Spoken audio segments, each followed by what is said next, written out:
হ্যাঁ হ্যাঁ 100।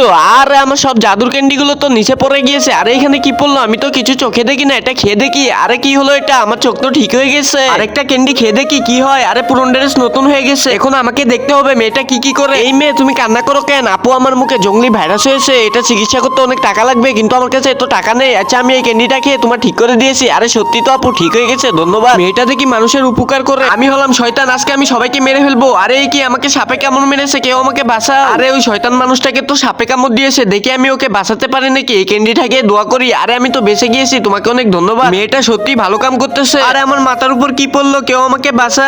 আরে ওই ছেলেটার দেখি অজ্ঞান হয়ে পড়ে গিয়েছে, ছেলেটাকে আমাকে বাঁচাতে হবে। একটা ক্যান্ডি আছে, খেয়ে বাঁচিয়ে ফেলবো। তারপরে কি হলো এটা দেখার আগে তুমি যদি মসজিদ দেখে থাকো তাহলে ভিডিওতে লাইক করো, আর তুমি যদি কোরআন শরীফ দেখে থাকো তাহলে চ্যানেলটি সাবস্ক্রাইব করো। এবং যারা এই দুইটাই দেখেছে তাদেরকে যেন আল্লাহ হজ করার তৌফিক দান করে, আমিন। আরে এই ক্যান্ডিটা কাজ করেনি, ছেলেটাকে বাঁচাতেই হবে। আমার এই হার্টবিটটাকে ওকে দিয়ে দিই। আরে তোমাকে দিতে হবে না, তুমি হঠাৎ কিভাবে বেঁচে গেলে? আরে আমি হলাম সাধু বাবা, তোমার পরীক্ষা নিতেছিলাম, তুমি মানুষের উপকার করেছো, এই জন্য তোমাকে আরো অনেকগুলো ক্যান্ডি দিয়েছি, ধন্যবাদ বাবা।